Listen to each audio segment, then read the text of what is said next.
What's up, everybody, and welcome back to another video for AGX Comics. And today I'm going to be going through the last bit of this huge haul.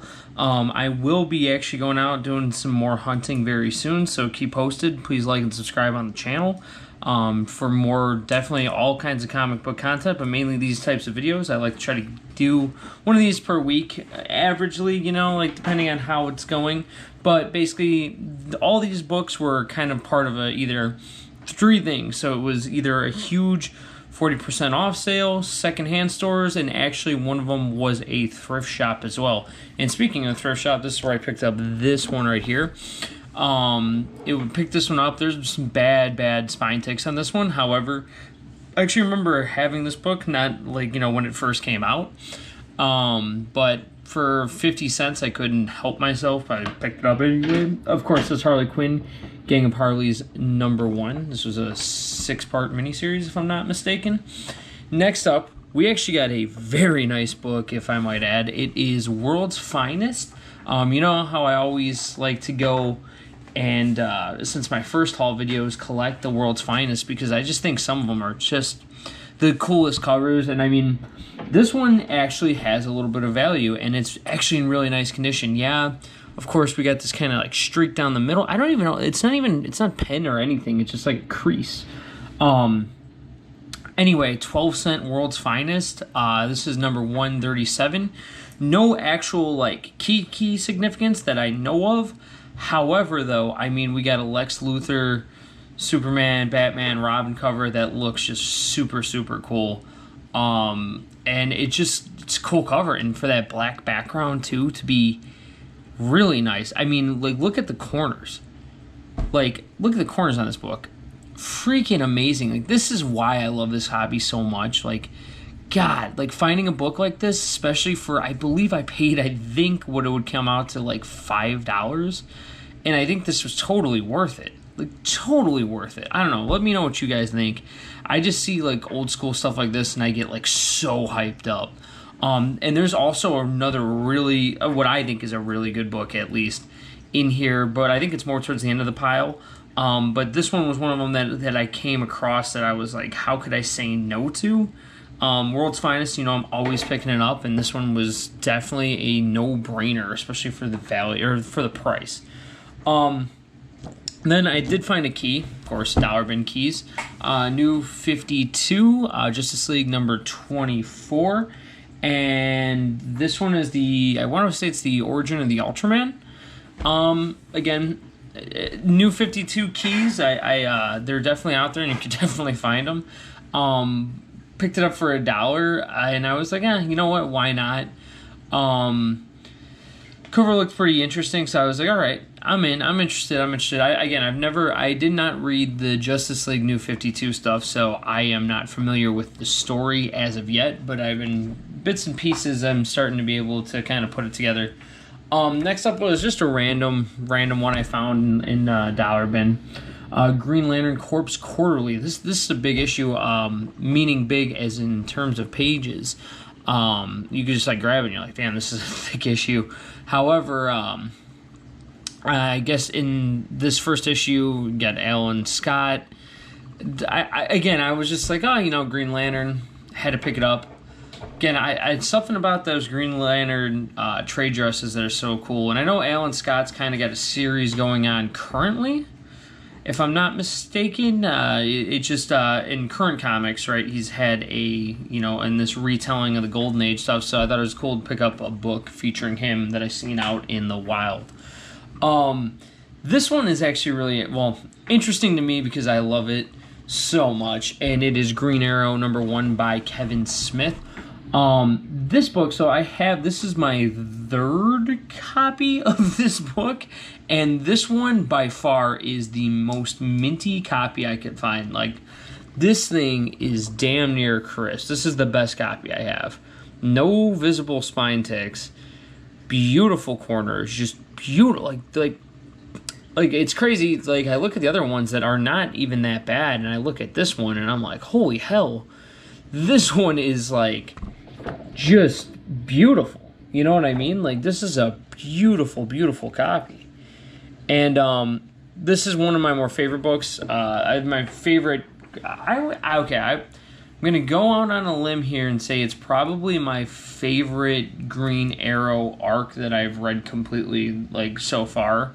Like, my favorite villain from Green Arrow is Onomatopoeia. And obviously, actually, speaking of new comics, he kind of made a false comeback. Spoilers, sorry if anyone's listening. In the last issue of Green Arrow. And that's one of my favorite characters. And actually, the origin came from, I want to say, number 14, which is also his first cover appearance, which is still, I love that cover. But that whole series, I love it. I don't know. It's just one of my favorites. So this one I kind of picked up actually from my grandpa. This one is a Gene Autry cowboy, one of the picture covers. It says $3 on the half-price books thing sticker right there, but it was part of a sale. So, again, it wasn't that much, but I picked it up just kind of for him. And yeah, that's about it. I don't know if anyone's a big Gene Autry fan. There you go. Next up, I found this one in the dollar bin.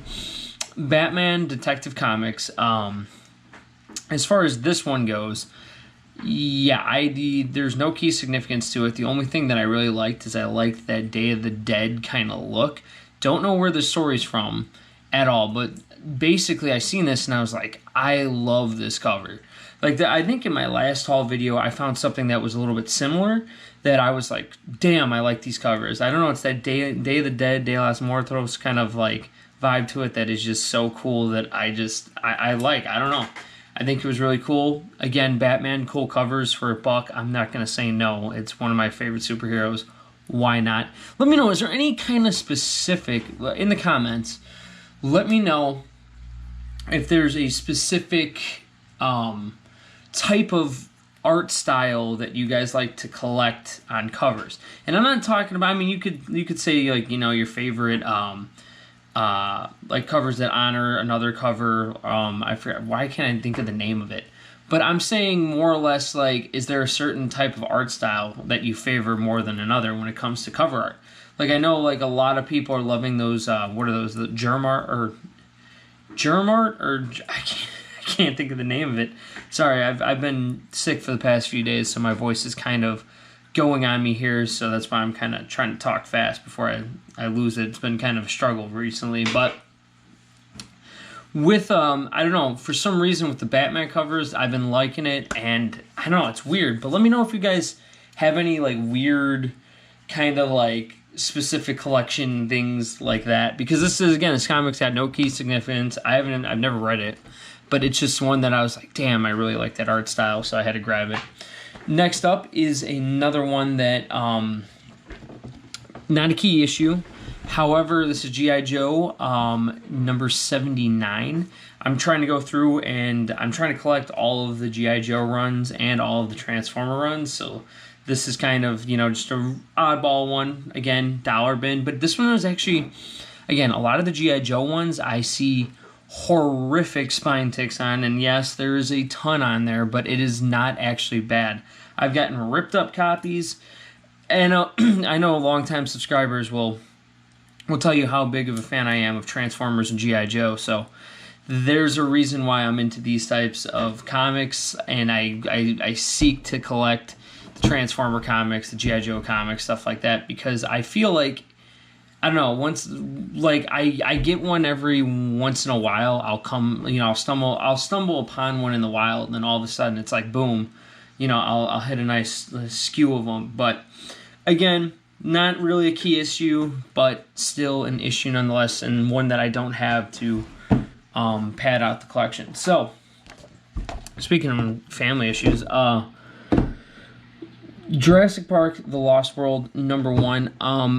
So I had Jurassic Park comics previously by Topps, and my youngest brother is so into everything Jurassic Park, like everything, watches the movies 100 times over. So that's why when I see something that's a dinosaur related thing, I grab it just for him. So again, I like doing that because it's just kind of cool, and it's like, hey, like, I found this, like, you know, and it's neat because he is so obsessed with Jurassic Park that's kind of why I picked this one up. And plus, Jurassic Park is freaking awesome.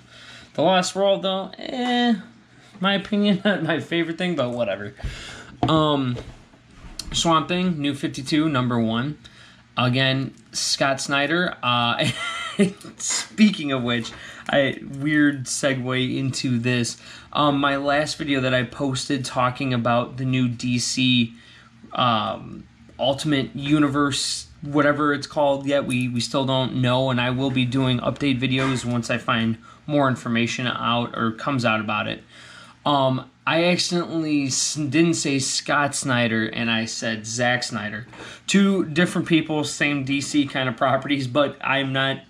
I have to go back and kind of put a little timestamp because that was kind of just a that was a slip up on my part of two Snyders, and I'm talking about Scott Snyder as the one who's heading the new universe, not Zack Snyder. I got to get better at that, and I am sorry, but I figured I had a better time than any when I'm talking about a book from Scott Snyder to add that into there. Next up, God, my voice is struggling here.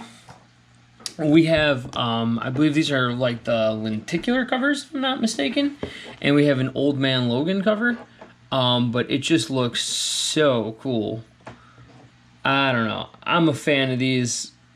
I don't really see them in the wild too much. And I don't even know if it's got key significance, but I just, again, those covers are really nice, so that's why I picked it up. And I don't even have any, I don't think I have any lenticular covers, but that Old Man Logan, thought was pretty neat. So I had to pick it up. God, that looks so cool. Sorry, I could sit there looking at that one for days.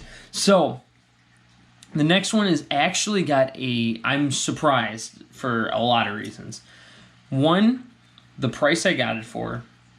Two, to realize how much of a want there is for this book and how much it's selling for. I was kind of actually surprised. So this one is a Gold Key comic. This one is King Kong, and it is the giant classic nonetheless. And this is just a retelling of King Kong. And let me tell you, first things first, the book cover down here is partially like got little rips here. Back is money except for this one corner, but God, look at how dope that cover looks. And I went through, there's no random pen markings on the pages whatsoever. It is a very clean comic, other than that outside issue and minor spine ticks. I couldn't believe when I looked it up how much this comic is actually selling for. And I mean, I do believe it, but you know, sometimes I feel like it's either hit or miss how many actual like King Kong fans are out there. But then I get shocked every time. And I mean, I am one, and I think that speaking again, new comics, right? The Justice League versus Godzilla versus King Kong stuff has been really cool. And that's why when I seen this one, I believe they were still on issue 1 or 2. So that's why I was like, oh, sweet. And I got this book for, I want to say it would come out to probably $8. And in return, I'm seeing values that are like $40, $50 on this book, which is insane. Again, it may be nicer copies, but still, at the end of the day, I was surprised to see the value I got it for. Again, those, you know, books like this are out there, and you could find them. And that's what, like, I think that this hobby is so cool, is you could actually stumble upon a really, really cool key book, or not even key, gold key, but not the same key. You could stumble upon these books out of nowhere, and you're just like, you're able to easily get into a hobby where you think that these books are way too expensive, and then you end up finding something that's actually way worth the price that you got it for, and it's a really cool feeling. So either way, I felt like this was such a home run. It was such a steal that I couldn't pass it up. Let me know what you guys think. Is there a lot of King Kong fans out there? I sure am, but I thought this was a cool one to find out in the wild. I got a few more books here. Next up, we have Green Lantern. Of course, like I said before, I'm kind of on a kick where I'm collecting Green Lantern. So Green Lantern, Green Arrow, or Green Lantern co-starring Green Arrow, the classic there, number 94. What is Green Arrow doing without a beard? I don't know. It's a good question on the cover. No key significance here, but I thought it was a pretty nice book, and whenever I see these, you know, I pick them up just because I'm a huge fan of Green Lantern and Green Arrow. Blech. Sorry, I'm losing my voice. Only 2 more books to go. Next up, something I did not know existed out there. This is Super Pro. It's a NFL Marvel comic. Came out in the 90s, and I thought it was pretty dope. This is number 8. This is Captain America and I guess the Pro. I've never read any of these. I'm a huge football fan. Super Bowl season, obviously. Let me know if your team won, or if you're mad, you won any money. Who knows? Hopefully you guys all enjoyed the Super Bowl. It was last week. But anyway, anything NFL comics, of course I'm going to get. I freaking love football. It's a no-brainer. So let me know if you guys are into the Super Pro comics. I didn't even know these existed, man. Like, so many times I go out there and I find stuff that I never even freaking knew existed. And then I'm, like, shocked by it. But again, and this is really crystal clean. Nice minty copy. And then finally, a book that I used to have that I actually don't know what I did with, but Deadpool number 27. This is the marriage or the wedding of Deadpool. And this is also the world record cover of having the most characters drawn on a cover. So it's a historic comic nonetheless. And I remember trying to get this book, or I remember paying like way over the book when I first got into comics, and then I somehow freaking lost it. But I'm happy that I got my hands on it again, being a Deadpool fan, and especially because the new Deadpool movie coming out. Let me know if you guys like the trailer that dropped and are excited about that movie. But I am going to have to stop talking because my voice is going out on me. But thank you guys for watching, and please like and subscribe for more.